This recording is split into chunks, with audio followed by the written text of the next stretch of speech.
2026년 4월 현대전의 규칙과 상식이 완전히 무너진 날이었습니다. 세계를 지배하던 초강대국 미국의 아성이 가장 원시적인 무기들에 의해 흔들렸습니다. 이란 혁명수비대가 가한 기습 타격의 첫 목표는 군사기지가 아니었습니다. 그들이 역으로 노린 것은 전 세계 경제와 통신 인프라의 거대한 심장부, 바레인에 위치한 아마존 웹 서비스 데이터 센터였습니다.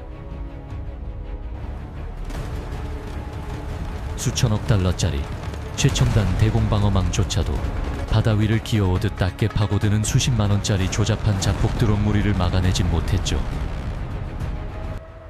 단 한 발의 타격이 시작되자 거대한 연쇄 파괴가 쓰나미처럼 일어났습니다. 드론 폭발의 충격파로 인해 전 세계 클라우드 네트워크의 거축이 무너져 내렸고, 시스템은 즉각적인 정전과 함께 순식간에 복구 불가능한 먹통 상태가 되었습니다. 이것은 단순한 물리적 타격을 넘어선 파국이었습니다. 물리적 파괴와 사이버 통신망 마비가 동시에 결합된 비대칭 전력의 새로운 공포.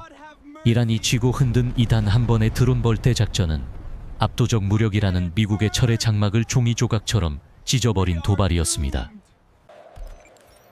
하지만 아마존 시설의 붕괴는 앞으로 벌어질 더 참혹한 사태의 서막에 불과했습니다. 더 큰 충격은 보이지 않는 하늘 위 이란 영공 깊숙한 내륙 한가운데서 벌어졌습니다. 미空군은 에픽 필리 작전의 일환으로 이란 주요 군사 시설에 대한 정밀 타격 및 제공권 확보 작전을 수행하고 있었습니다. 전 세계가 가장 두려워하는 지상 최고의 폭격 자산이었지만, 이들의 무적의 은폐 능력은 사막에 숨겨진 그물망 앞에서 처참히 발각당하고 맙니다. 촘촘하게 개조된 이란의 독자적인 3중 방공망이 스텔스기를 잡아낸 겁니다.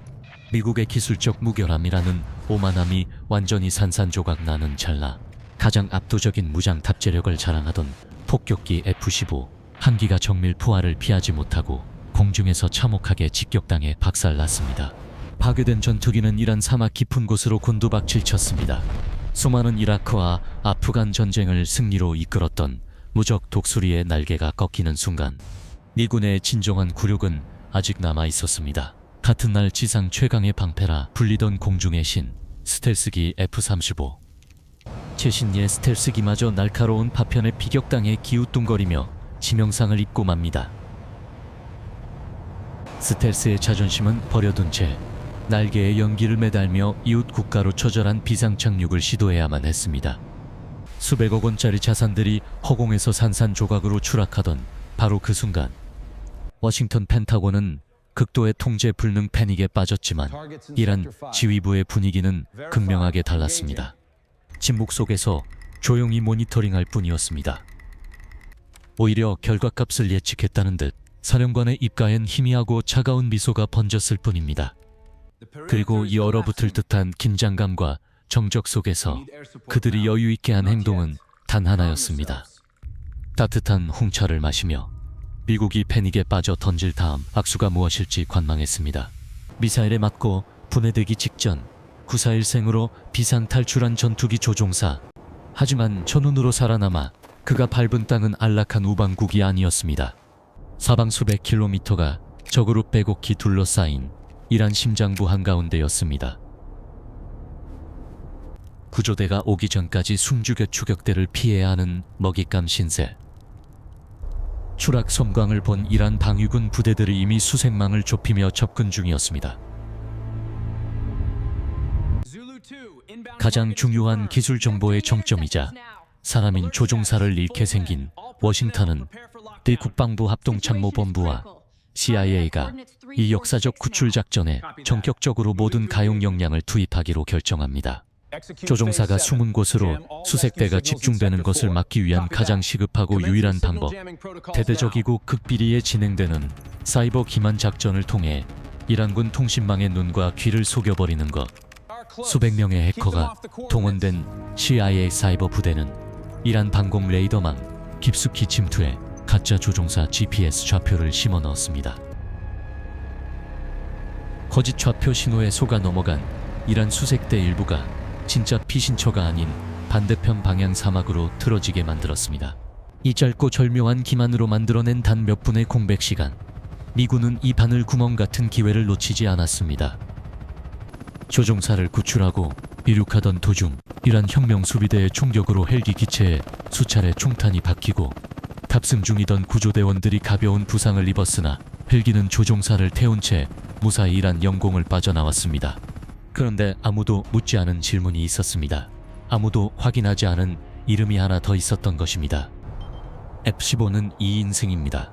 뒷좌석엔 무장 시스템 장교 WSO가 타고 있었습니다.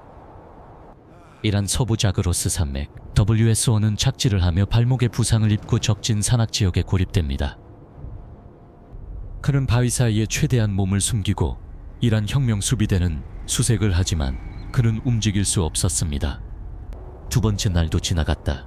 36시간, 물도 식량도 지원도 없이 그는 구조가 오기만을 기다리는 것 외에는 할 수 있는 게 없었습니다. 기만 작전이 효과를 냈습니다. 이란 수색대가 방향을 틀었고 바로 그 틈이었습니다. 미국은 기만 작전과 함께 수색 작전에 20여 대의 군용기와 200여 명의 특수부대가 동원되어 구조 요청 지점 주변의 모든 도로들 파괴하여 적 차량의 진입을 막았고 7시간 동안 적진 한복판에서 작전을 펼칩니다. 4월 5일 새벽, 격추 48시간 후 네이비실이 바위 틈에서 그를 찾아냈습니다. 헬기는 이란 영공을 벗어났습니다. 두 번째 임무도 성공인 것처럼 보였죠. 하지만 이 구출 작전은 경고였습니다. 이란의 방공망은 HH-60마저 벌집으로 만들었습니다. 중동의 하늘은 더 이상 안전하지 않습니다. 그리고 이 전쟁은 아직 끝나지 않았습니다.